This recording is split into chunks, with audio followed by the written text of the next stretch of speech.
Welcome back to another chapter of Upcycling the American Dream, the story of Hamilton v. Vortic. I'm RT Custer. Make sure that you stay tuned to the end, where I let you know the best way to follow along and see the next chapter.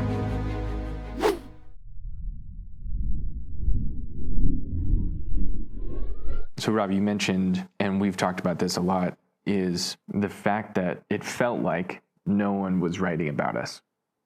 And even though I'd put out press releases and I'd worked with multiple PR companies up until this point for the last few years of the lawsuit, trying to figure out how to get this story out, there was only one or two watch publications that would write about us.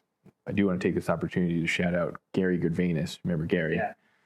From IW Magazine, because he had our back the whole time and was writing stories about this years before this conversation that we're talking about now.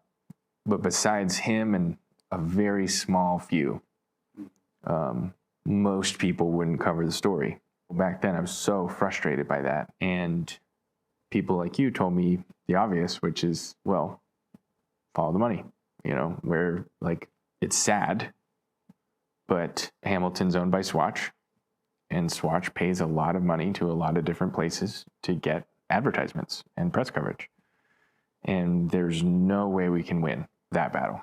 We felt like we struck out. Like I basically, just the same as I had basically given up the legal side and the financial side when we first met. I had all but given up on the idea of PR and the idea of people talking about it. And right around the time that I started talking to you, I also met Tara. And that's one of the biggest things that I've learned about PR. And they always say, you know, they say, it's all about who you know, not what you know. Working with an individual and not a company, having PR done basically in-house. I mean, she was a solopreneur and basically operated as in-house. And then she had a couple really good connections, one of which was Jon Scott. Do you remember when we first had that conversation with and about, like, okay, I think we might be on TV? Mm-hmm. And I think I remember, like, what do I say? What do I do? What can I not say? And I think that was the first time you reminded me to just tell the story. And what they were interested in and what Tara pitched him on was the Veterans Watchmaker Initiative.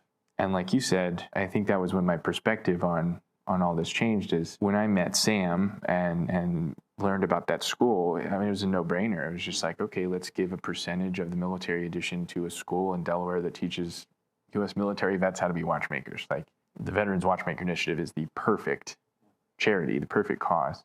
And instead of pitching a watch, a lawsuit, all these like stressful different things, we're trying to sell something. I realized that Sam and the school, they've been around for 10 years and no one's ever talked about them. And their story is way better than mine, way better than all this. You know, they're changing lives. I think it was Tara's idea. I can't remember.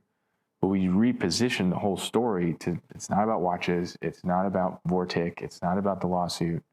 We can mention those things. This is about a school that trains U.S. military vets how to be watchmakers and the skilled trade gap and all that stuff. And we finally got someone's attention. And I have the picture somewhere. It's such a cool picture because it really encapsulates the whole thing. We were at the Wind Up Watch Fair in Manhattan, October 2019. So it was like maybe a month before the military edition.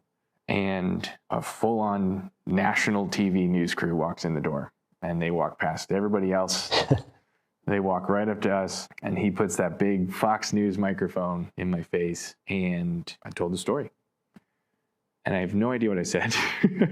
I have to go back and watch that. But the way they positioned that story, we were just a mention, and it was just like, and Vortic is doing this, and if you want to support, you go here.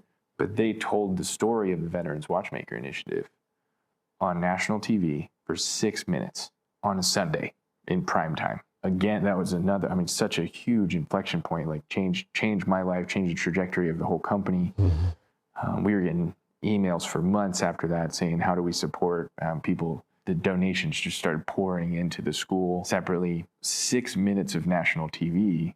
I mean, we talked about that. Like, how much do you think that's worth? Yeah. Hundreds of thousands, probably. Yeah. And it told your story. And I guess the one thing that I would say that the reason I took your case is you didn't care necessarily about Hamilton. You cared about preserving the history. And the story that Jon Scott told on Fox News was the history of watches, the history of watchmaking, the history of, these incredible watches that were built 100 years ago, 75 years ago, and how they really changed American history with the railroads, with the military, with really every aspect related to time. And to me, that is what your story is about. You're preserving the history. And when I watched that video of Jon Scott, which you should probably, if you don't have it on your website, you should get the rights to it and show it. But it is a story of the history of watchmaking in the United States and the strength that our country has garnered because of that history, the history of precision, the history of excellence. And that's what you're trying to preserve. And that story was loud and clear in that piece. And it's been loud and clear in pretty much everything I've seen you do. Thanks. And I think the amount that I believed in Sam and the Veterans Watchmaker Initiative and how much I wanted to help them, I think, you and Tara and John all saw that in me. And then obviously just all together, that's why they called it a David and Goliath, right? It's just Jon Scott's pretty famous, but the rest of us are just doing our jobs and trying to figure this out. And when you put that amount of passion into a story and you tell that kind of story, it gets 6 minutes of airtime. Yeah. And again, another reason we get to still sit here and do this is because of all those people. So it's crazy to think about. Yeah.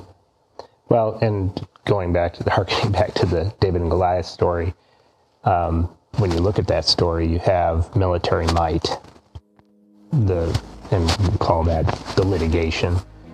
And then you have David, who's just this small little boy, but he has his beliefs and he has his, for lack of a better term, his weapons, his designs, his vision of what the future can be. That, to me, is what I see in this case and what I see in your fight, is you had the vision for what you were creating. You had, your small operations, but what you're creating here, these watches are amazing. The history you're preserving is, I don't know how we're going to, this is so important in my eyes, that the work you're doing, it stands above just making a watch. That's why we do it. Yeah. Thanks for watching another chapter of Upcycling the American Dream. It's important to note that all the viewpoints, stories, and facts shared in these chapters are coming from me, myself, and I, Robert Thomas Custer. They are mine alone and are not shared by Vortic LLC, Vortic Watch Company, and its related parties. For our full legal description and our full legal disclaimer, go to vorticwatches.com/victory. You'll also find at that link a special offer and a link to pre-order our upcoming book. Again, vorticwatches.com/victory.